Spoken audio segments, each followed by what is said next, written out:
Lá estava eu, dirigindo o carro pela via expressa, quando de repente o local virou um pandemônio. Carros indo em todas as direções e nenhum deles tinha motorista. Foi uma loucura. Acho que temos uma invasão de seres do espaço. O que acontece de fato? Um sonho? Um pesadelo? Ou talvez até um filme religioso de ficção? Está escrito. Com George Vanderman. Apresentando o Cristo vivo como resposta às suas necessidades mais profundas. Hoje, o segredo do arrebatamento.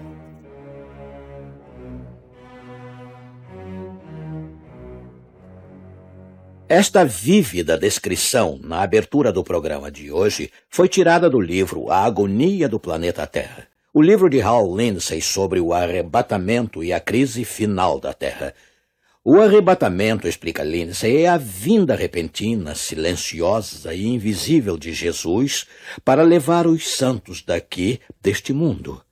Aí seguem-se 7 anos dentro dos portões de pérola do céu, após os quais Jesus voltará aqui para derrotar o anticristo em um duelo na Batalha de Armagedon. Um cenário bastante intrigante. Não me admira os cristãos em toda parte se empolgarem a respeito. Você deve ter visto adesivos dizendo: alerta, motorista será arrebatado a qualquer momento. Ou, se eu for arrebatado, assuma o volante. Acontecerá muito em breve, os arrebatamentistas acreditam. Eles apontam para o estabelecimento de Israel como nação em 1948 e relembram o que Jesus disse: esta geração, de modo algum, passará até que todas estas coisas estejam cumpridas. Os arrebatamentistas calculam que uma geração é igual a 40 anos, por aí. Por isso, o fim deveria ter sido por volta de 1988. Mas espere, o arrebatamento secreto já venceu. Devia ter ocorrido por volta de 1981, lançando 7 anos de tribulação na Terra. Depois disso, Cristo deveria voltar de novo aqui para esta Terra com seus santos em 1988. Isso é o que muitos arrebatamentistas ensinavam em 1970. Bem, você pode imaginar como se sentiram milhões deles quando Cristo não veio para levá-los para o céu em 1981. O jornal Chicago Sun-Times informou que 50 membros da Fundação Farol do Evangelho de Tucson deixaram seus empregos e venderam suas propriedades para aguardar o arrebatamento de 28 de junho de 1981. Um dos membros, um jovem médico, declarou: eu nunca tinha sentido tanta paz, tanta alegria. Até agora, Cristo ainda não retornou para o seu povo, de modo que o arrebatamento teve que ser remarcado. Mas ainda vai ocorrer a qualquer momento, eles nos dizem. A qualquer momento, Jesus virá e levará o seu povo. Amigo, muitos cristãos creem nisso de todo o coração. E outros cristãos, igualmente sinceros, acham que os arrebatamentistas estão redondamente enganados. Como podemos saber a verdade? Não é melhor voltarmos às nossas Bíblias de novo para descobrir? Primeiro nós descobriremos que a palavra arrebatamento não consta na Bíblia. Ela vem do latim e significa levar repentinamente, ser levado embora quando Jesus retornar. A palavra arrebatamento está incluída na Bíblia em 1 aos Tessalonicenses 4, versículos 16 e 17. Porque o mesmo Senhor descerá do céu com alarido e com voz de arcanjo e com a trombeta de Deus. E os que morreram em Cristo ressuscitarão primeiro. Depois nós, os que ficarmos vivos, seremos arrebatados, daqui saiu a palavra arrebatamento, juntamente com eles nas nuvens, a encontrar o Senhor nos ares, e assim estaremos sempre com o Senhor. Imagine que maravilha será ouvir o grito de alegria de Jesus quando ele descer do céu para nos levar para lá e ouvir o potente som da trombeta de Deus. A vinda de Cristo por seu povo será o evento vocal mais espetacular de todos os tempos. Bem, com todos os gritos e trombetas, você irá se perguntar quão secreto o arrebatamento poderá ser.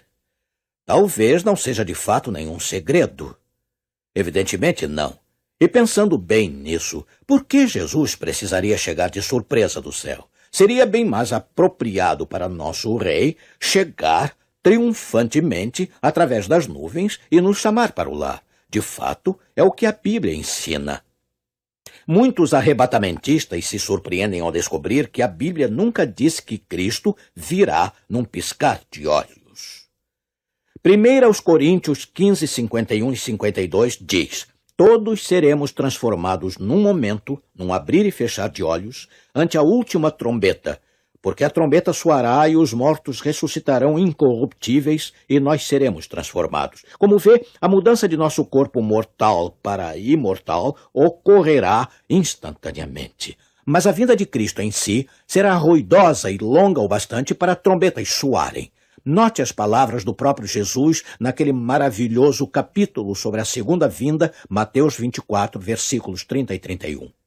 Então aparecerá no céu o sinal do Filho do Homem, e todas as tribos da terra se lamentarão, e verão o Filho do Homem vindo sobre as nuvens do céu, com poder e grande glória, e ele enviará os seus anjos com o rijo clamor de trombeta, os quais ajuntarão os seus escolhidos. Todos na terra, salvos ou perdidos, saberão quando Jesus voltar para ajuntar os seus escolhidos. Agora a Bíblia diz que Cristo virá inesperadamente como um ladrão na noite. Mas isso significa que o mundo não notará quando estiver acontecendo? É claro que vocês se lembram de Pearl Harbor naquela fatídica manhã de 7 de dezembro de 1941.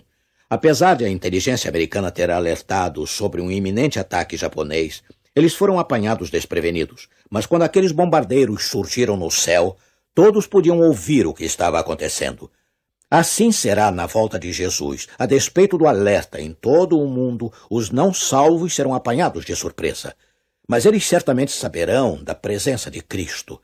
Ora, o que acontecerá àqueles que não estiverem prontos para encontrar Jesus? Eles terão outra oportunidade de se arrepender? Isso é o que os arrebatamentistas ensinam. Mas isso nos traz uma pergunta perturbadora. E se a ideia da segunda chance for falsa? E se a oportunidade humana terminar com a vinda de Cristo? Vamos ver o que a Bíblia diz, Lucas 17 desta vez, versículos 26 e 27. E como aconteceu nos dias de Noé, assim será também nos dias do Filho do Homem. Comiam, bebiam, casavam e davam-se em casamento, até ao dia em que Noé entrou na arca e veio o dilúvio e os consumiu a todos. Vocês sabem como foi nos dias de Noé. Os negócios prosseguiam até que aquela surpresa fatal veio do céu. Todos os que ignoraram o alerta de Deus perderam sua vida. Lucas 17, versículo 30. Assim será no dia em que o Filho do Homem se há de manifestar. Após a vinda de Cristo, cadáveres ficarão espalhados por toda a terra. Sim, Jesus disse que alguns seriam levados e alguns seriam deixados, mas os deixados aqui estarão mortos. Lucas 17 descreve isto, versículos 34 e 37. Estarão dois numa cama, um será tomado e o outro deixado. Onde, Senhor? E ele lhes disse, onde estiver o corpo, aí se ajuntarão as águias. Portanto, todos os que estiverem prontos para encontrar Jesus serão levados para o céu. Todos os não preparados permanecerão aqui, mortos, e tragicamente deixados sobre a terra para os abutres consumirem, sem uma segunda chance. Você está começando a ver o perigo deste ensinamento do arrebatamento, por mais sinceras que sejam as pessoas que creem nisso? Se nossos amigos e parentes não salvos não se decidirem antes da vinda de Cristo, eles jamais poderão ser salvos. Segundo a palavra de Deus, eis agora o dia da salvação. Temos repetido isto inúmeras vezes. Como pode ver, o arrebatamento secreto não consta nas Escrituras. É um mito medieval, uma invenção da Contra-Reforma no século XVI, a qual estudamos em nosso último programa. Estudiosos protestantes durante a época da Reforma criam que a volta de Cristo para o seu povo seria tudo menos secreta. De fato, uma profecia no Velho Testamento, no livro de Daniel, os convencera disso. Daremos uma olhada nesta profecia dentro de instantes, mas primeiro quero me certificar de que você peça um exemplar de nosso novo livro Armagedon, A Última Guerra. Ele contém a mensagem de hoje e todas as outras desta série de programas que você possa ter perdido. Voltemos para o estudo de Daniel. Vamos para o capítulo 2. Encontramos aqui um sonho que Deus deu a um antigo monarca. Observe o fascinante drama em seu desenrolar. O rei Nabucodonosor da Babilônia, à época, 600 anos antes de Cristo. O herói da ocasião, Daniel outra vez, aquele adolescente cativo da terra de Judá, agora promovido à corte real. Agora Deus queria chamar a atenção do orgulhoso rei. Assim, ele deu a Nabucodonosor um sonho certa noite, só que o fez esquecer a mensagem quando o dia amanheceu. O rei lembrava-se apenas que o que quer que tivesse sonhado era mesmo espetacular, muito importante. Desesperadamente, Nabucodonosor exigiu que seus conselheiros videntes lhe dissessem o sonho que ele esquecera e sua interpretação. Como vê, eles deveriam saber, mas como não conseguiram, ele condenou todos eles à morte. E como o rei não sabia a exata diferença entre um vidente e um profeta, Daniel foi colocado com os outros para ser executado. Sua vida estava em jogo. Daniel pediu uma audiência com o rei. Ele pediu um tempo para orar a seu Deus, prometendo retornar com o sonho e a sua interpretação, seu significado. O rei concordou. E Deus falhou com Daniel de modo algum.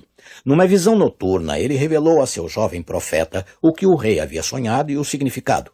Bem, na manhã seguinte, Daniel rumou depressa para o palácio onde o rei estava aguardando ansiosamente. Conseguiria aquele despretensioso jovem cativo fazer o que seus conselheiros não tinham conseguido?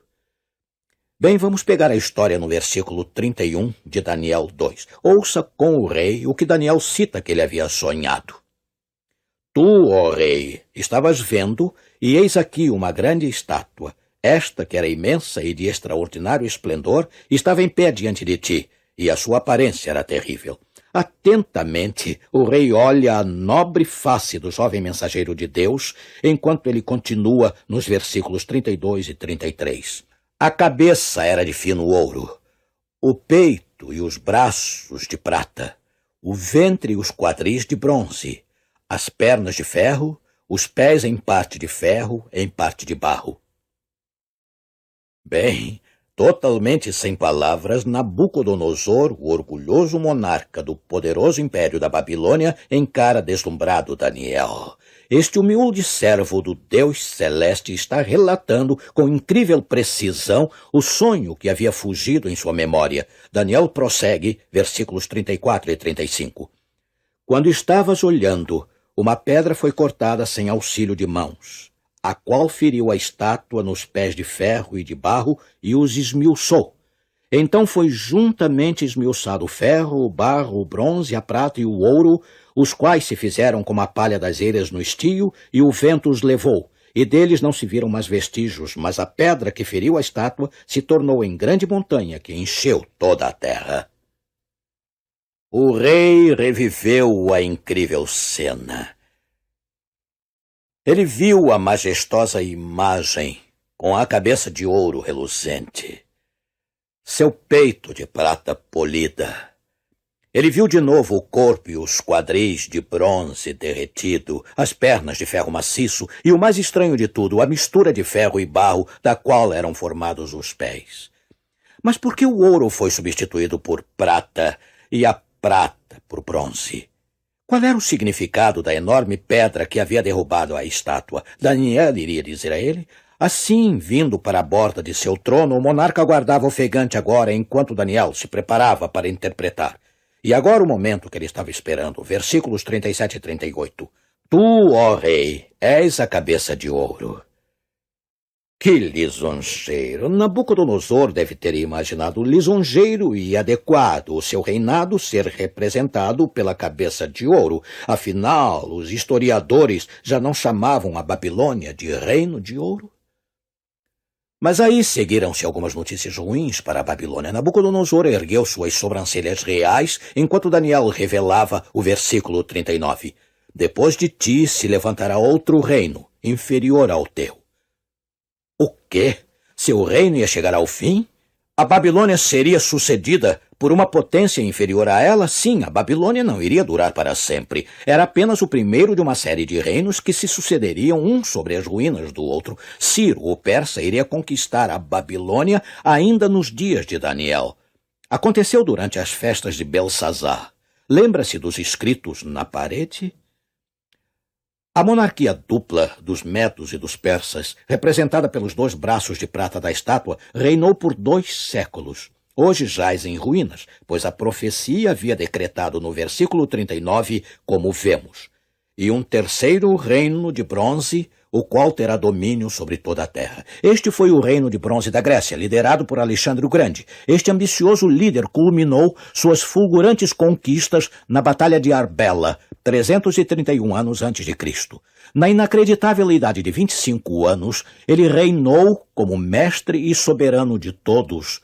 Mas 7 anos depois, ele morria. Quão rapidamente esmaece a glória terrena. Aí veio o 4º reino de ferro, que era Roma, a monarquia de ferro da história. Nos dias desse império, Jesus viveu e morreu. Os soldados romanos oficiaram a crucificação e um selo romano, você se lembra, lacrou o seu túmulo. 1, 2, 3, 4. 4 impérios mundiais. E você não acredita que se houve 4, pode ter havido também um 5º surgindo das ruínas do 4º? Mas não, a predição divina afirma no versículo 41.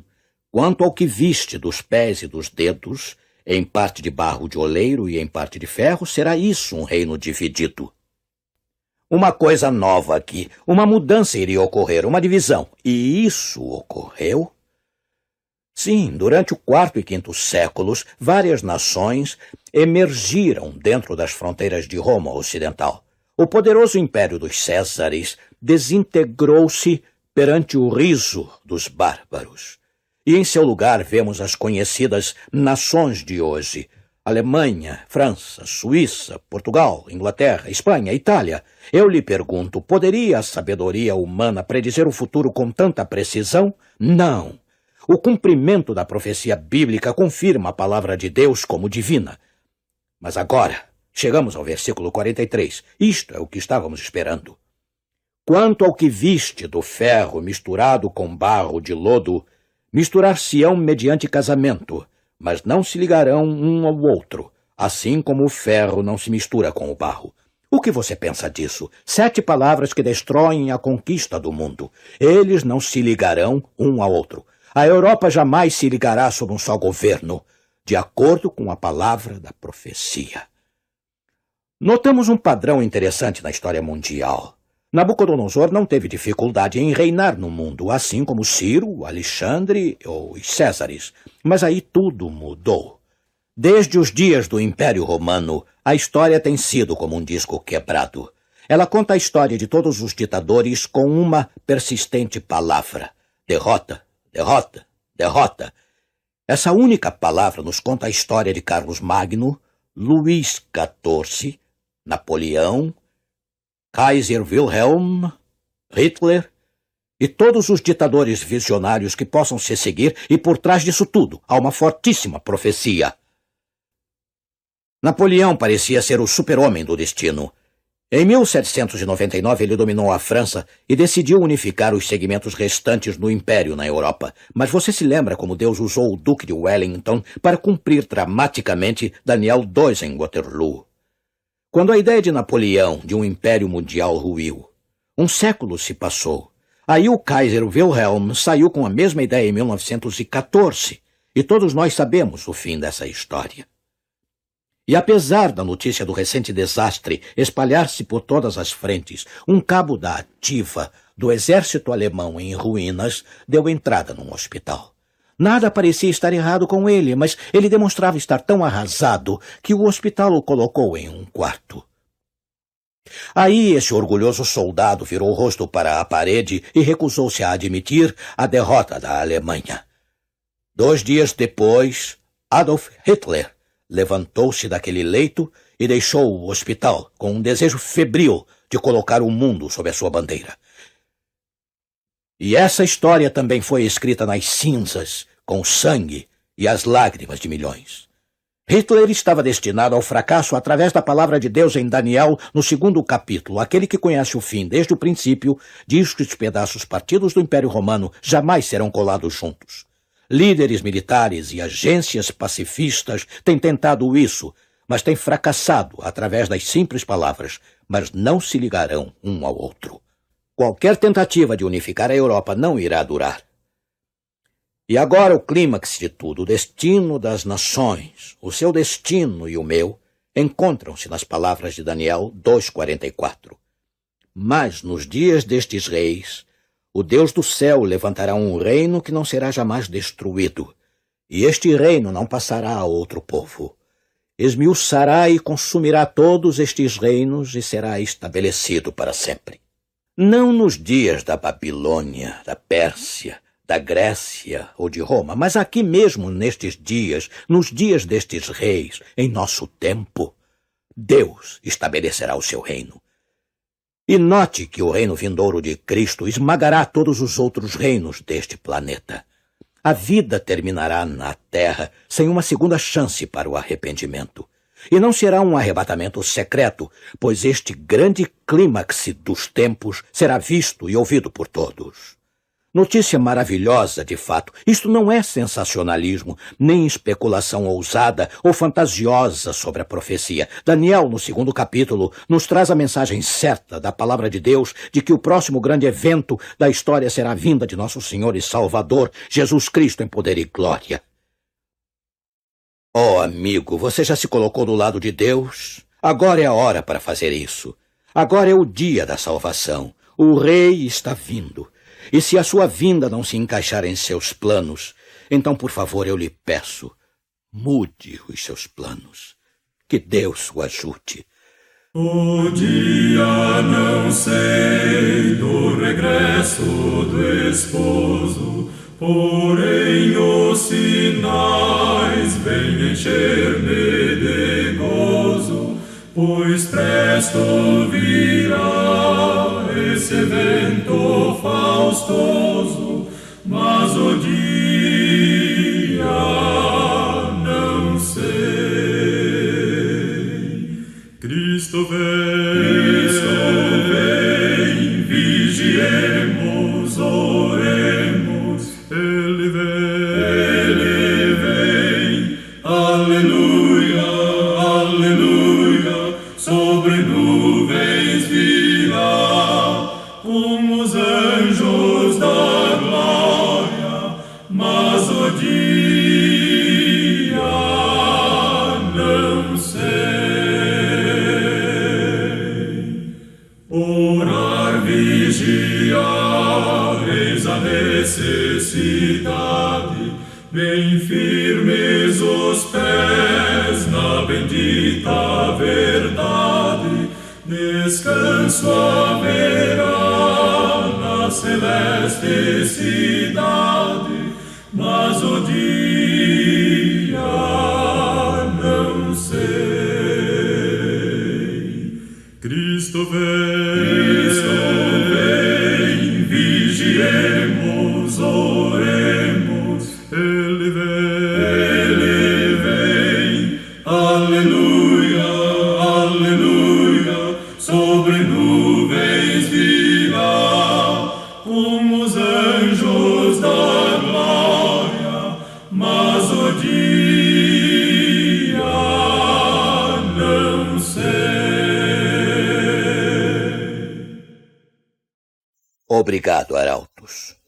Vamos orar. Querido Pai Celeste, mais uma vez te agradecemos por este convite. Quanto mais profundo sondamos, mais claro se torna o futuro e mais aprendemos que a nossa salvação depende de um relacionamento com teu amado Filho. Obrigado por Jesus e seu convite para aceitá-lo e a certeza de sua aguardada volta. Prepara-nos para esse dia, querido Deus. Em nome de Jesus nós pedimos. Amém.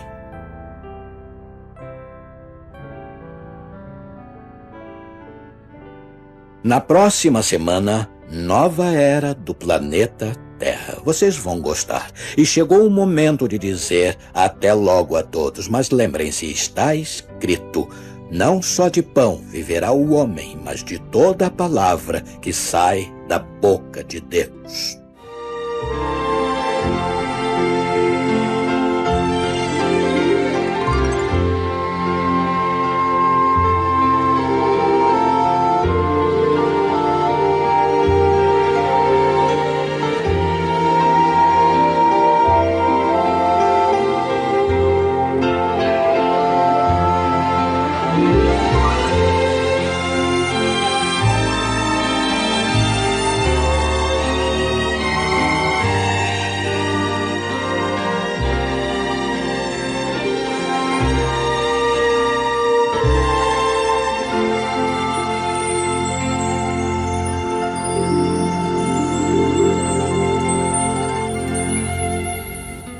Obrigado por acompanhar este vídeo até o final. Aproveite para conhecer nossos outros canais, onde abordamos uma variedade de temas que certamente irão lhe interessar. Você encontra os links para eles na página inicial deste canal, e mais informações estão na descrição deste vídeo. Agradecemos sua presença e lhe desejamos as mais ricas bênçãos do céu.